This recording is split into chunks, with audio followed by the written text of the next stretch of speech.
Bonjour, dans une vidéo précédente on avait vu comment découvrir un GCP. Sans l'utiliser la carte bancaire, on a découvert comment on pouvait l'utiliser. Aujourd'hui, on va aller un petit peu plus loin, on va faire la même chose que la dernière fois, on va créer un Hello World, mais au lieu d'utiliser un tuto et télécharger directement la page avec ses dépendances, on va le créer de A à Z. Alors pas tout à fait de la même manière, car ici je vais utiliser une bibliothèque appelée Express pour la création de pages web. Mais le résultat de toute façon sera identique. Ici l'objectif est double. Dans un premier temps, il va être de tout simplement consolider l'utilisation de GCP par exemple avec l'éditeur et montrer à nouveau la facilité d'emploi. Et ensuite, je vais montrer de manière très succincte l'emploi de Node.js, qui est un système de développement pour les sites web très fortement dynamique.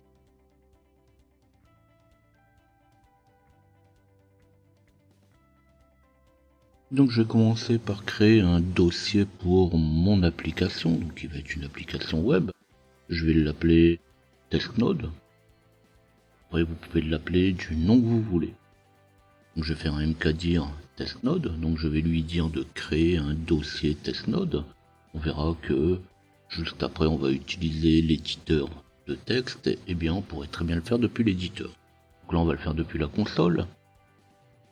Je vais faire un cd testnode, donc je vais me rendre dans le dossier testnode que je viens de créer, et puis je vais initialiser mon node avec la commande npm init.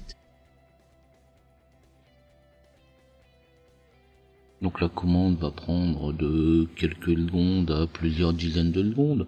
Alors ici on n'a rien dans notre dossier, mais quand on a des grosses applications, ça peut prendre plusieurs dizaines de secondes. Et puis on va ajouter, comme je disais, comme on va faire une application web qui va utiliser un framework, donc pour pouvoir créer des pages web. Donc c'est un framework un petit peu particulier qui est minimaliste et qui va permettre tout simplement de créer facilement des pages web. Donc ce module s'appelle Express. Donc je vais faire un npm espace install express et je vais lui dire de sauvegarder les différents paramètres avec un --save. Donc là c'est pareil.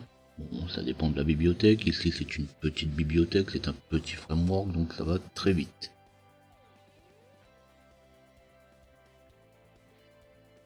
Alors ici on va lui dire que index.js est le point d'entrée, puisque c'est ce qui avait été demandé.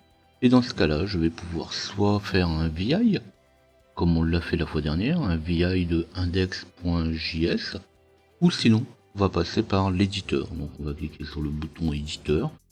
De là on va aller chercher dans les différents dossiers, dans les différents fichiers qui sont proposés, le fichier index.js. Donc on va ouvrir ce fichier. Et puis je vais pouvoir faire un copier-coller. Alors le copier-coller que je vais faire, donc là l'idée c'est justement de ne pas faire un exercice de frappe. Donc vous allez retrouver le code de notre application dans la description de la vidéo. Et ce qui va me permettre de passer tout de suite aux différentes explications de ce qu'on trouve dans notre code. Donc la première chose qu'on va pouvoir déjà constater, c'est que pour mettre un commentaire, on va mettre 2/. Donc c'est pratique, si vous voulez mettre tous les commentaires, on ne met jamais assez de commentaires dans du code. Et je vais créer une première constante que je vais appeler expresslib. Alors on peut mettre une constante ou une variable, ça sera exactement la même chose. Vous pouvez même omettre de mettre const ou var. Donc que je vais appeler expresslib et qui elle va faire appel à ma bibliothèque que je viens juste d'installer, la bibliothèque Express. Donc on va lui dire que ExpressLib a besoin de Express. Puis je vais créer une instance de cette constante. Donc je vais créer une instance que je vais appeler WebApp, parce que de toute façon c'est bien une application web. Et puis je vais lui dire d'appeler ExpressLib. Ici je vais créer une constante que je vais appeler listenPort. On pourrait très bien créer une variable, on pourrait très bien le mettre directement dans le code. Ici c'est plus pour la pratique, pour le côté pratique. Donc je vais lui créer une constante que je vais appeler listenPort et que je vais mettre à 80-80. Donc ça sera le port d'écoute. Puis on va trouver une première fonction, le web app get. Donc get, c'est la méthode d'appel. On peut retrouver le get, le post, comme après on va retrouver le listen. Donc ici je vais faire un web app.get et je vais lui dire qu'est-ce qu'il va écouter. Donc il va écouter à la racine et puis il va m'appeler une fonction avec la requête et le résultat. Et justement dans res, le résultat, je vais lui faire un res.send, je vais lui dire d'envoyer, donc d'envoyer vers le port spécifié qu'on va juste voir après. Bonjour le monde, avec des parenthèses pour lui dire qu'est-ce qu'on envoie, et comme c'est du texte, eh bien on va délimiter le texte avec des apostrophes ou des guillemets. Je termine la ligne comme les autres lignes avec un point virgule, alors le point virgule n'est pas obligatoire, c'est pas très strict comme langage. Et le tout je le mets entre crochets puisque de toute façon c'est une fonction complète que je viens d'appeler. Donc quand je vais appeler la page index.js que je vais donc rappeler par mon web app et la fonction get, eh bien il va me renvoyer bonjour le monde. Et j'ai une deuxième fonction qui va lui tout simplement dire à GCP quel port écouter. Donc je vais faire un web app.listen, je vais lui donner le nom du port. Et là je vais mettre un mot-clé console.log, donc ça c'est ce qu'on va sortir, c'est ce qu'on va écrire sur la console. Donc c'est pas ce qui va être écrit dans ma page web, c'est ce qui va être écrit sur la console. Donc ce qui me permettra d'avoir les renseignements sans pour autant les afficher sur ma page web. Donc je vais faire un console.log et puis je vais lui dire voilà l'application écoute le port et le port listen port, celui qu'on a mis au début de notre code en constante en lui disant voilà je vais écouter le port 80-80. Ou on peut l'écrire différemment, c'est pour ça que je l'ai monté puisque c'était pas la peine de l'écrire deux fois. L'application écoute le port et on utilise différemment. Donc là d'un côté on va l'utiliser avec plus en utilisant directement la variable, ou sinon on va l'extraire en tant que variable avec un dollar et entre accolade le nom de ma variable. Donc ici on est sur l'éditeur de GCP, l'éditeur de GCP va directement enregistrer, va directement prendre en compte ce qu'on fait. C'est comme quand vous êtes dans Google, dans un drive, et puis vous écrivez dans un fichier document. Je vais revenir à ma console, et puis là je vais faire comme la fois dernière, un export port 80-80. Donc je vais lui dire que je vais exporter le port 80-80. Et je vais lancer mon application avec un node, donc ça c'est le programme, et je vais lui dire d'aller chercher le fichier index.js que je viens de créer. Donc je vais faire un node espace index.js. Et il ne me reste plus qu'à aller voir le résultat. Donc je vais pouvoir aller voir dans le résultat web sur le port 80-80. Donc là on voit aussi qu'on pourrait très bien modifier le port. Donc justement si vous voulez écouter d'autres ports, ou si vous voulez faire plusieurs applications. Une application qui écoute le port 80-80, une application qui écoute le port 81-80. Et là on retrouve bien dans l'affichage de ma page web le fameux bonjour le monde que j'ai mis juste avant dans mon code.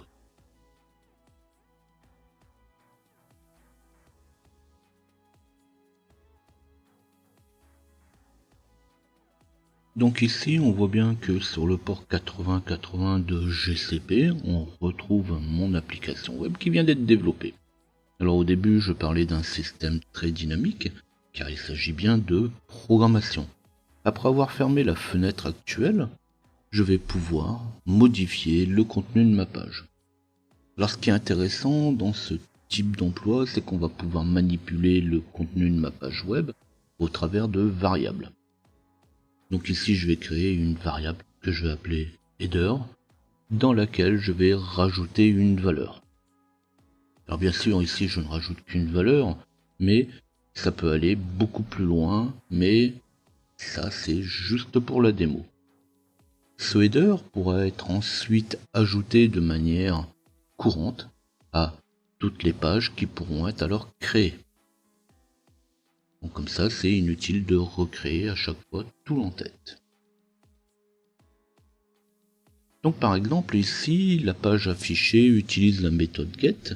Donc pareil, c'est difficile de parler de tout. Après, on parle de GCP, mais on parle aussi ici de la programmation. Et là, des gens en train de parler de méthode d'appel de page web. Donc je vous laisserai aller voir tout ça. Je vous laisserai aller voir de quoi il s'agit quand on parle de méthode get, de méthode post, de formulaire sur le web. Mais on peut très bien s'imaginer très vite la partie d'appel post pour cette même page. Et dans cette partie post, eh bien, on pourra y réutiliser la variable headers que je viens de créer. Alors c'est pas tout, après les modifications apportées, on va aller réafficher la page modifiée. Alors inutile de passer directement par la page, elle sera pas mise à jour puisqu'en réalité le fichier index.js est lu une fois. Alors il existe bien sûr des méthodes. Ici je vais tout simplement redémarrer le serveur, donc le node index.js, et on va pouvoir aller constater le nouveau contenu de ma page. Alors ici bien sûr on voit directement les modifications apportées, mais j'ai bien appelé ma variable header qui porte bien son nom d'entête et qui pourra contenir l'entête de la page. Donc dans l'entête de la page ça peut être les mots-clés, ça peut être tout un ensemble de valeurs clés.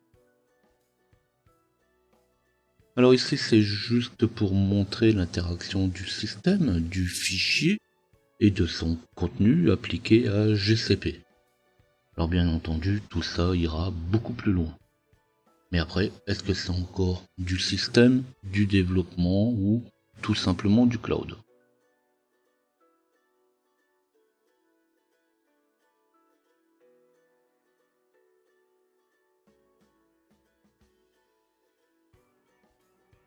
Pour en avoir souvent parlé, le monde de l'informatique, du système d'exploitation, du réseau et de la programmation, comme ici pour Node.js, est très vaste. Il serait probablement intéressant d'aller beaucoup plus loin, notamment avec Node.js. Je dis pas que je ferai pas un petit complément à cette vidéo, par exemple sur l'emploi des appels ou des retours. Pourquoi pas faire un formulaire ? Mais je vais pas m'y attarder autant que je voudrais le faire. Il y a tellement de sujets à traiter encore, mais il y a aussi beaucoup que j'ai abordé de manière distante et dont j'aimerais bien m'attarder encore un peu. Dans mes prochaines vidéos, je reprendrai donc le chemin de la CICD, l'automatisation des tâches, encore un peu de Python, donc cette fois plus dans de l'automatisation et puis aussi du réseau. Bref, vous l'avez compris, je suis pas prêt de tomber en panne d'inspiration pour mes prochaines vidéos. Et justement, si cette vidéo vous a plu, vous n'oublierez pas de liker, laissez-moi un tip sur tipeee.com/ljpinfo, abonnez-vous à la chaîne pour retrouver mes prochaines vidéos, ou tapez ljpinfo dans votre navigateur. Si vous avez des questions, donc étant donné toute l'étendue de ce qui peut être encore traité, si vous avez des besoins, si vous avez des vœux, des idées ou des suggestions, laissez-les ci-dessous. Et on se dit à bientôt.